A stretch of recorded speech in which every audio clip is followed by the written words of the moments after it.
Hello everyone, I am Dr. Jyoti Khurana, lecturer of VBST, working at SHN Subodh PG महिला महाविद्यालय। हमारे पिछले video में हमने गेम थ्योरी के बेसिक कंसेप्ट पढ़े थे, उसका थियोरेटिकल कंसेप्ट हम पढ़ चुके हैं। आज हम इस वीडियो में पढ़ेंगे सैडल पॉइंट मेथड और ऑर्डोमेंट मेथड। सबसे पहले पढ़ते हैं सैडल पॉइंट मेथड। पहले उसका प्रोसीजर समझ लेते हैं। सबसे पहले हम हमारे प्रश्न में स्टेप नंबर 1 में रो मिनिमा कैलकुलेट करेंगे। रो मिनिमा यानी कि मिनिमम वैल्यू ऑफ रो हम सेलेक्ट करेंगे, minimum value from each row. Step number 2 में हम कैलकुलेट करेंगे कॉलम मैक्सिमा यानी कि maximum value from each column. Step number 3 में हम कैलकुलेट करेंगे सैडल पॉइंट।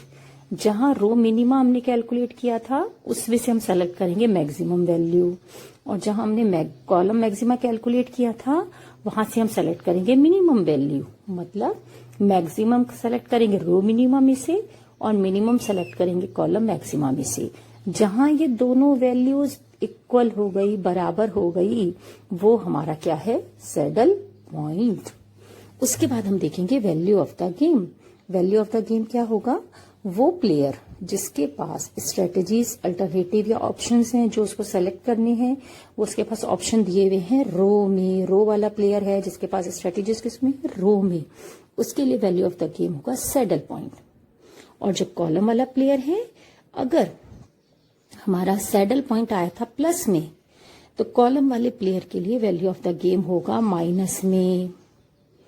और अगर रो वाले प्लेयर के पास वैल्यू ऑफ द गेम आया था माइनस में, तो कॉलम वाले प्लेयर के लिए आंसर होगा प्लस में, यानी कि saddle point with reverse sign. उसके लिए क्या हो जाएगा, वैल्यू ऑफ द गेम हो जाएगा। ओके, आइए इस प्रोसेस को पहले एक क्वेश्चन में समझते हैं। ये हमारा प्रश्न है। अब इसमें देखिए हमारे पास सबसे पहले क्या दिया हुआ है, हमें दिया हुआ है A1, A2, A3, यानी कि रो वाला प्लेयर है A और कॉलम वाला प्लेयर है B।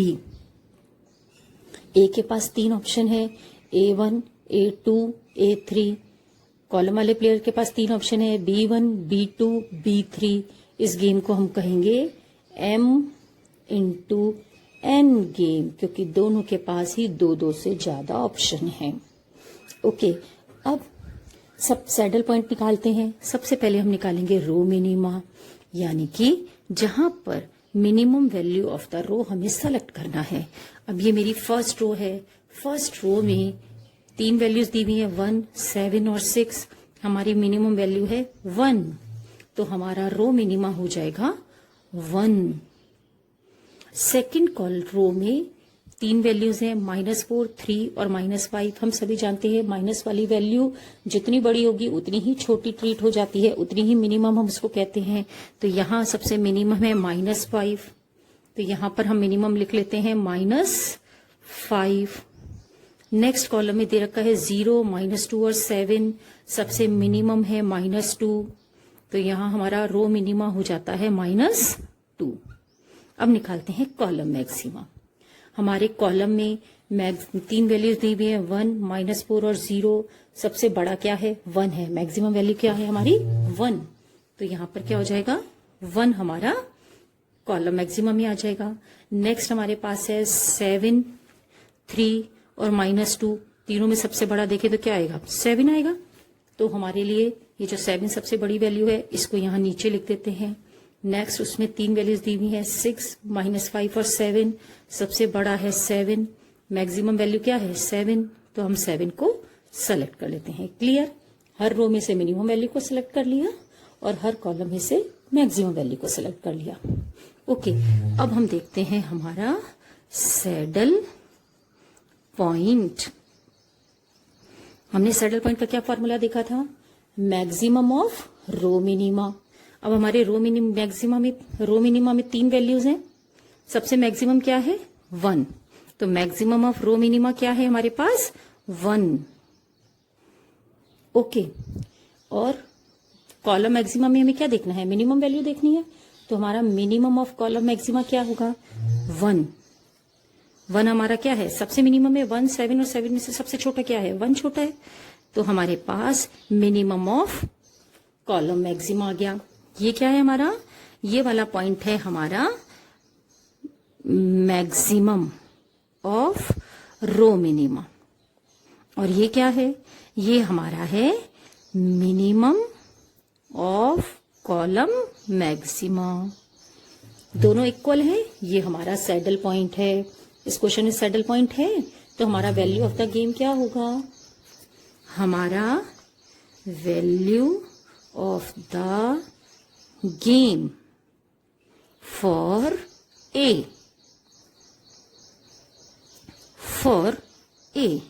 Will be saddle point यानी कि 1, जो अभी हमने निकाला। सैडल पॉइंट क्या आया 1, एंड फॉर बी -1। ओके, अब strategy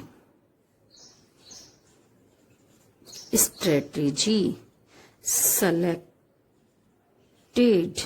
by A will be A1। कैसे A1? 1 हमने लिया था, A1 के लिए 1 कौन सी वैल्यू थी, ये वाली वैल्यू थी, ये वाली वैल्यू थी। तो A कौन सी स्ट्रेटेजी सेलेक्ट कर रहा है, A1। ये जो हमारा वैल्यू ऑफ द गेम आया वो क्या आया 1 A के लिए, ठीक है। And strategy selected by B will be, B B लिए क्या होगा, ये वैल्यू ऑफ द गेम है, तो बी के लिए क्या होगा B1। ओके, इस तरह से हम हमारे प्रश्न में सबसे पहले सैडल पॉइंट देखते हैं। इस मेथड को हम कहेंगे saddle point method. Game theory के हर क्वेश्चन में सबसे पहले सैडल पॉइंट मेथड ही कैलकुलेट किया जाता है। ऑडोमेंट मेथड, ऑडोमेंट मेथड हमने कब एप्लीकेबल करना है, पहले इसकी कंडीशन देख लेते हैं। सबसे पहले क्वेश्चन में हमेशा हम सैडल पॉइंट कैलकुलेट करेंगे। अगर हमारे क्वेश्चन में सैडल पॉइंट नहीं है, if there is no saddle point, और हमें क्वेश्चन में 2 into 2 गेम दिया हुआ है, यानी कि रो वाले प्लेयर के पास और कॉलम वाले प्लेयर के पास, दोनों के पास 2 ऑप्शंस हैं, जिसमें से उन्होंने एक ऑप्शन सेलेक्ट करना है। Okay, it means 2 into 2 game है, तभी हम ऑडोमेंट मेथड को अप्लाई कर सकते हैं, क्योंकि हमारा oddment method n into 2 game, m into 2 game और m into n गेम में अप्लाई नहीं होता है। यानी कि या तो रो वाले प्लेयर के पास 2 से ज्यादा ऑप्शन है, या कॉलम वाले प्लेयर के पास 2 से ज्यादा ऑप्शन है, या दोनों के पास 2 से ज्यादा ऑप्शंस हैं, तो ऑडोमेंट मेथड अप्लाई नहीं हो पाएगा। ओके, ये हमारा मैथमेटिकल मेथड है। इसके अंदर हम क्या करते हैं, इसके अंदर सबसे पहले हम ऑड कैलकुलेट करते हैं। ऑड कैसे कैलकुलेट होगा, A माइनस B, इन दोनों का डिफरेंस निकालेंगे। ओके, और उस डिफरेंस को हम लिखेंगे सेकेंड रो के सामने। फर्स्ट रो में डिफरेंस निकाला, सेकेंड रो के सामने लिखेंगे। दोनों तरफ ट्रायंगल्स लाइन हमने लगाई है, इसका मतलब क्या है, इग्नोर द साइन। इसका मतलब होता है इग्नोर साइन, यानी कि अगर मान लो हमारा डिफरेंस आता है -5 और तो मेरे को क्या लिखना होगा, 5 माइनस साइन है तो मुझे उसको इग्नोर करना है। इसी तरह C और D में डिफरेंस निकालेंगे और उसको फर्स्ट रो के सामने लिखेंगे। कॉलम वाइज कैलकुलेट करेंगे। A और C में डिफरेंस निकाला, सेकंड कॉलम के नीचे, सेकंड कॉलम में B और D में डिफरेंस कैलकुलेट किया, फर्स्ट कॉलम के नीचे लिख देंगे। ओके, उसके बाद हम इनको ऐड करेंगे। अब आप चाहे इन दोनों को ऐड करिए या इन दोनों को ऐड करिए, एडिशन सेम आएगा। ओके, अगर मान लीजिए आपका इधर का एडिशन और इधर का एडिशन आप करते हैं अलग अलग आता है, इट मीन्स आपने कहीं कहीं कैलकुलेशन मिस्टेक की है। तो आप इस चीज को दोनों तरफ से जरूर चेक करिए टोटल करके, जिससे आपको पता चल जाएगा कि आपकी अभी तक की कैलकुलेशन सही है या गलत है। उसके बाद हम हमारे इस फॉर्मूले को अप्लाई करके वैल्यू ऑफ द गेम निकालेंगे। कैसे निकाला, A को मल्टीप्लाई करेंगे इस फिगर से, C माइनस D से, C को मल्टीप्लाई करेंगे A माइनस B से, और डिवाइड करेंगे इस टोटल से। टोटल कैसे आया, C minus D plus A minus B, इन दोनों का डिफरेंस हमने ऐड किया हुआ है, तो ये हमारे फॉर्मूले में है। आइए अब इसको एक क्वेश्चन में अप्लाई करके देखते हैं। ये है हमारा क्वेश्चन। सबसे पहला स्टेप हमारा था हम चेक करें कि क्या हम ऑडोमेंट मेथड को अप्लाई कर सकते हैं। तो सबसे पहले हम देखेंगे कि क्या हमारे क्वेश्चन में सैडल पॉइंट है। तो सैडल पॉइंट हमने कैसे निकाला था, सबसे पहले हम निकाल लेते हैं रो मिनिमम। हमारी रो की मिनिमम वैल्यू है यहाँ पे है 1 और यहाँ मिनिमम वैल्यू है 3। कॉलम में मैक्सिमम निकाल लेते हैं, यहाँ मैक्सिमम है 5 और यहाँ मैक्सिमम है 4। ओके, अब सैडल पॉइंट देख लेते हैं। Maximum of row minimum, maximum of row minimum क्या है 3। ये किसके इक्वल होना चाहिए, ये इक्वल होना चाहिए मिनिमम ऑफ कॉलम मैक्सिमम के। कॉलम मैक्सिमम में मिनिमम वैल्यू है 4, दे आर नॉट इक्वल। जब इक्वल नहीं है it means there is no saddle point. हमारे क्वेश्चन में सैडल पॉइंट नहीं है और हमें जो गेम दिया हुआ है वो 2x2 गेम है। दोनों के पास दो दो ऑप्शन हैं। जब दोनों के पास दो दो ऑप्शन हैं तो हम क्या करेंगे, अब हम ऑडोमेंट मेथड अप्लाई करेंगे। So we will apply oddment method. अब हमारा ऑडोमेंट मेथड क्या है उसको देख लेते हैं। अब हमारे पास अगेन हमने एक टेबल बना रखी है। अब हमारी इस टेबल में हम देख लेते हैं ऑडोमेंट मेथड कैसे निकालेंगे। अब हम कैलकुलेट करेंगे सबसे पहले 1 - 4। हमारा आंसर आया -3। साइन को इग्नोर कर दीजिए, माइनस को इग्नोर करते हुए केवल 3 हम लिखेंगे सेकंड रो के सामने। फर्स्ट रो की एंट्रीज में डिफरेंस निकाला, सेकंड रो के सामने लिख दिया। सेकंड रो की एंट्रीज में डिफरेंस देखिए, 5 - 3 ये हो गया मेरे पास 2। 5 - 3 2। पॉजिटिव आया तो पॉजिटिव ही लिखेंगे, लेकिन माइनस आया तो भी मुझे पॉजिटिव लिखना है। इसी तरह कॉलम वाइज निकाल लेते हैं। 1 - 5 आंसर आया -4। सेकंड कॉलम के नीचे लिखेंगे 4 साइन को इग्नोर करते हुए। सेकंड आया 4 - 3 1। पॉजिटिव आया तो पॉजिटिव ही लिखेंगे। 2 + 3 5। 1 + 4 5। इट मीन्स हमने अब तक जो किया है उसकी कैलकुलेशन हमारी सही है। अब वैल्यू ऑफ द गेम निकाल लेते हैं। फॉर्मूला क्या था हमारा, एक बार फॉर्मूला रिवाइज कर लेते हैं। हमारा फॉर्मूला था ये a × c - d और c × b a - b, यानी 1 × 2 plus 5 × 3 5 × 3 whole divided by c - d यानी कि 2 प्लस 3। इसको सॉल्व कर लेते हैं। 2 × 1 = 2 प्लस 5 × 3 = 15 डिवाइडेड बाय 5। आंसर आ गया 17/5। This is the value of the game. Okay, अब हम ले लेते हैं स्ट्रेटजीज। अब देखिए, जब हमने सैडल पॉइंट किया था तो स्ट्रेटजीज अलग तरीके से निकाली थी। अब देखिए कैसे निकालेंगे। Strategies for a 2/5। First strategy होगी इसकी 2/5, यहां से निकालेंगे 2/5। अगर वो A1 सेलेक्ट करता है तो उसकी वैल्यू ऑफ द गेम आएगा 2/5 और अगर A2 सेलेक्ट करता है तो उसके लिए ऑप्शन में आएगा 3/5।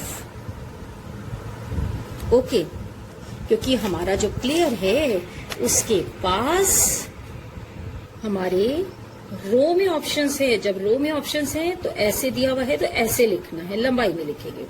अब अगर मैं बी की बात करूं तो बी वाले प्लेयर के लिए हम क्या करेंगे, बी वाले प्लेयर के पास फर्स्ट ऑप्शन क्या हो जाएगा। अब ये जो फर्स्ट ऑप्शन है ये हमारे पास कहाँ है, नीचे दे रखा है। इसको अगर ये B1 सेलेक्ट करता है तो इसको क्या मिलेगा 1। टोटल कितना है 5। अगर टोटल 5 रुपीज का प्रॉफिट है तो B1 सेलेक्ट करने पे इसको कितना मिलेगा 1 रुपये मिलेगा। तो 1/5, 5 में से 1 रुपीज का पे ऑफ इसको मिलेगा, कॉमन, क्योंकि ऐसे दे रखा है तो ऐसे लिखना है। 4/5 जो रो वाला प्लेयर है उसके लिए फिर स्ट्रेटेजीज आएंगी लंबाई में, और जो कॉलम वाला प्लेयर है उसके लिए आएगा एस। ओके, तो इस तरह से हमें आंसर लिखना है कि हमारा वैल्यू ऑफ द गेम आया 17/5। हमारा value of the game answer में लिखेंगे 17/5। और स्ट्रेटेजीज, अगर A1 सेलेक्ट करता है तो 2/5, A2 सेलेक्ट होता है तो 3/5, अगर B सेलेक्ट होता है, B1 सेलेक्ट करता है B तो 1/5, और B2 सेलेक्ट होता है तो 4/5। इस तरह से हम हमारे 2x2 टेबल में ऑडोमेंट मेथड को अप्लाई कर सकते हैं। अब अगर हमारे क्वेश्चन में 2x2 गेम नहीं है, सैडल पॉइंट भी नहीं है, तो हम क्या करेंगे? हम रूल ऑफ डोमिनेंस अप्लाई करेंगे। तो अब हम हमारे नेक्स्ट वीडियो में रूल ऑफ डोमिनेंस को पढ़ेंगे, जिससे हम इन सारे मेथड्स को दोबारा रिपीट करेंगे कि रूल ऑफ डोमिनेंस को अप्लाई करने के बाद हम आगे के स्टेप्स में सैडल पॉइंट और ऑडोमेंट मेथड दोनों अप्लाई करके देखेंगे। ओके, तो आप यहाँ तक की प्रैक्टिस कीजिए। अपने नेक्स्ट वीडियो में फिर मिलते हैं।